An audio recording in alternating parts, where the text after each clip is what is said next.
प्रहार दिव्यांग क्रांती संघटनेच्या वतीनं शिरोळ तहसीलदार कार्यालयावर धडक मोर्चा काढण्यात आला। संजय गांधी निराधार योजनेची पेन्शन मिळण्यात विलंब होत असल्याच्या निषेधार्थ जोरदार घोषणा देण्यात आल्या। प्रहार दिव्यांग क्रांती संघटनेच्या वतीनं शिरोळ तहसीलदार कार्यालयावर धडक मोर्चा काढण्यात आला। शिरोळ तालुक्यातील दिव्यांगांना गेल्या 4 महिन्यांपासून वेळेत पेन्शन मिळत नाही। काही लाभार्थ्यांना पेन्शनची पूर्ण रक्कम मिळालेली नाही।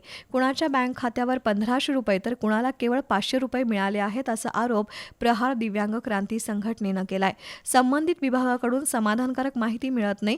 ऑनलाईन प्रक्रियेतील अडचणी, आधार कार्ड लिंकिंग, UID नोंद, KYC अशा कारणांमुळे दिव्यांगांची ससे होलपट होतीये।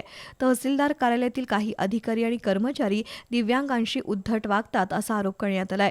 तहसीलदार कार्यालयासमोर जोरदार घोषणा देण्यात आल्या। प्रभारी तहसीलदार क्रांती पाटील या बैठकीत व्यस्त होत्या। तहसीलदारांनाच भेटणार अशी मागणी करत दिव्यांग बांधवांनी तहसीलदार कार्यालयासमोर ठिय्या आंदोलन केलं।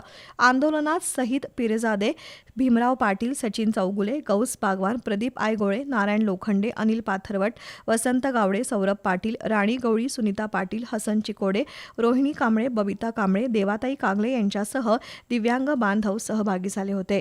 दरम्यान नायब तहसीलदार विलास पिसे यांना मागण्यांचं निवेदन देण्यात आलं।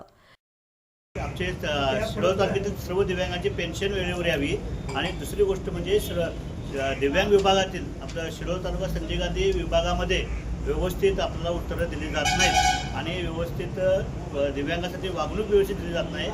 वेळेसोट उत्तरे दिली जातात। त्यामुळं त्या कर्मचाऱ्यांचा आणि सरकारचा निषेध करण्यासाठी आम्ही सगळे काम करावं।